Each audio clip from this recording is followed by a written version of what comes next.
Hey, what is going on, ladies and gentlemen? My name is Rayge, and we are back today with our monthly gold update here with respect to the free-to-play gold and how much we're earning every single month.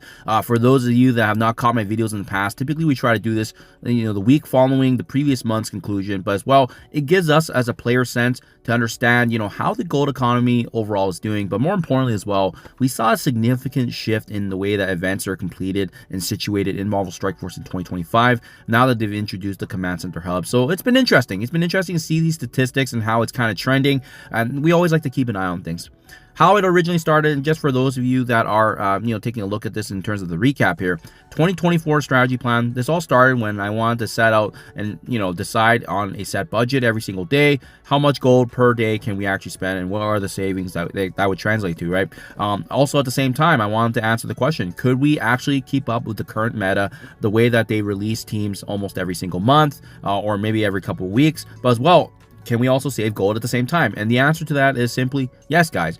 How much gold do we actually earn completely free to play? 250 million to 300 million per month, and what you do with that information is how you can actually dictate the direction of your account. For myself personally, I stay below this monthly average unless there's a specific event or some sort of meta changing team that has given their release. And at the same time, when that does happen, I document that along the way, so that way we can once again understand what the inflows and the outflows of the economy are and how we can best really manage our roster and resources.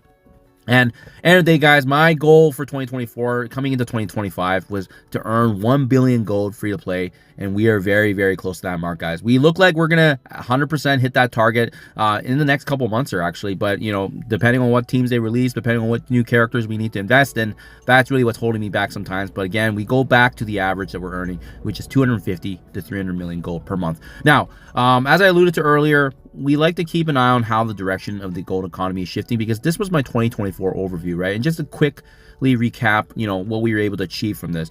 Despite the fact that, this is all the gold that we earned, this is all the gold that we spent, and this is the net total, we were still able to stay in the top 10 and top 20 arena. We still unlocked every single legendary character upon their initial release, which at the time was Old Man Logan and Shadow King. We achieved the top 4,000 ranking in Mephisto Dark Dimension 7, and we also successfully completed Odin Dark Dimension 8 in the top 3,200. So again, guys, I am 100% free to play. I don't buy any of the strike passes, battle passes, nothing like that. I just want to assess the game for what it is in terms of its raw value and what we're getting free to play. That's also the only way I know how to play this game, because that's the only way I've been playing this game, just not being able to spend. And honestly, there's just so many things that are so expensive in this game, it's not worth it, guys. But that's why this list of success is always so intriguing to me, but as well gives me the incentive to continue pushing because of the way that we've achieved this without spending. Now, guys, keep in mind, the one thing I do want to point out is, as you can see from last year in the green, ever since June all the way to the end of December, we actually got a significant uptick in gold, right? So the last time we saw anything dip below 200 million gold was May 2024. So that's where the gold economy in my eyes shifted significantly. That's why I want to track how this command center stuff has been doing, right? Because that's obviously what brought up the overall average and has allowed us to essentially build a gold reserve balance, despite the fact that we've maintained or kept the same levels of investment in gold, but at the same time, our actual gold economy has gone better. So quarter 1 2025 update. This is basically a snapshot of what happened, right? In January, February, all the way to March, we were clearing north of 270 million gold, which gave us actually a close average of 300 million gold right there, 296 to be exact. Now, that's very, very similar, as you can see, to the way we wrap things up in Q4 of 2024, which is I'm a big fan of, because I like that continuation in that pattern. But if you guys recall, the command center now has basically been updated ever since the start. Basically the start of essentially Q2, right? And that's why I'm interested, because Quasar coming out, and we did see a bit of a dip here, guys. Now, the reason the numbers look a little bit wonky here is because, as you can see, in May it was 111, and then in June it's 388. That's also when I took actually 2 weeks off. Was it 3 weeks? 3 weeks off on vacation. I was traveling Asia, so I had to do a mid-month update there for May, and then obviously add the rest back in June, so that way we can reconcile what exactly that was. But as you can see, guys, that is 262 million gold average per month for Q2, an 11% decrease from Q1, where we were right at the 300 million mark. So that to me was concerning, because in my eyes, I'm thinking, wait a second, nothing's really changed in the game with the exception of just obviously the Age of Annihilus announcement, the Quasar trials obviously starting with chapter 1. Is this something that's going to be persistent, right? And that's why we got to keep an eye on things, right? So now we have a little bit more information because we have July and August now to kind of assess. But again, that average was 262. So that's going to be the benchmark that we look at. So this is July, and this is usually my full breakdown reconciliation. I just did the quarters because I didn't want to go through every single month. But yeah, you can see July, we started the month actually with the June balance ending at 844 million. And again, typically what I do is we use 6 million gold per day. So how you want to budget that, you can use that all at once and then just make sure you track what's getting utilized. For myself, that's kind of what I do, or I use it in one lump sum and then obviously track for the rest of the month, so that way I know I'm not going over my set budget, in this case usually being 180 to 186 million, which is 6 million gold per day multiplied by the numbers of days in the month. And as well, we saw that with Franklin getting released, I actually had to build him right away to ensure that I was staying relevant in the arena meta. So that's why you see that extra uptick of 52 million gold going to Franklin Richards on top of the 186 that we were able to invest in.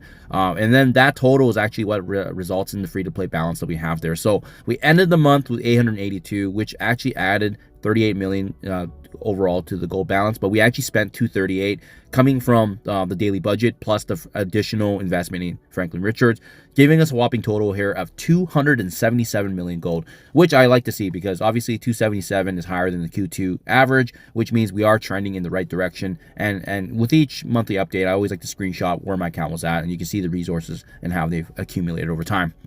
Now, let's talk about August, guys. August 2025 update here. As you can see, we continue where we left off with that strong momentum from July, the 882 million. And yeah, actually we stayed right on budget. Thankfully, there was still another 31 days in August. That's the beauty of the summer months. Added the 186 right there. And then that actually was the total spending. So our gold balance actually went up by 61 million. We didn't need to overinvest in anything besides what we set out, which was the budget. And as you can see, we ended the month here at 943 million, which is that 61 million increase. Now, a couple things to note here. Shadow King Trials got obviously released every single month, so that always helps. There was a couple of new danger rooms with the Fantastic Four and the Hellfire Club, also helped with a little bit of gold and obviously resources along the way. And there was even a Fallen and Hellfire Pocket Dimension event returning. So that all added obviously to the overall rewards that we were earning. But at the end of the day, guys, we still only ended the month here at 247 million gold. Once again, basically, 10 to 15% lower than the previous month. So am I concerned?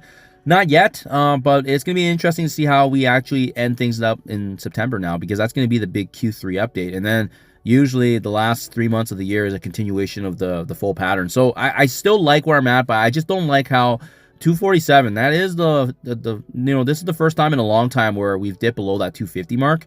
Something to be watching out for. Maybe it's just the way that it was timed. Maybe it was just the way that we captured it in terms of the reconciliation. But we'll see, guys. We'll see in the month of September. But so far, so good. 2025 game plan is still staying strong to what we set up in 2024, which is the spending of 6 million gold per day, or 180 to 186 per month, continues to build a gold supply, as you guys can see evident from me tracking this every single month. Gold economy still appears to be strong, but we are seeing a little bit of weakness now that we're heading into Q3 here. So that's something I want to be watching out for, guys. So yeah, that is it in a nutshell. Again, I want to see if we can go back to what we saw in that later half of last year, where we just completely rocketed up in the averages. And that's kind of what I want to gun for, because as you can see in the later half of the year, that's typically where more spending is actually invested in for new teams, meta changes, and we know that there's going to be a new legendary character coming after Blastar, and we also know that Sentry is also coming in the way of the newest battle world as well. So just something to be on the lookout for there, guys. But anyways, do let me know what you think in comments below. Appreciate you chiming in, and I'll catch you guys in the next one.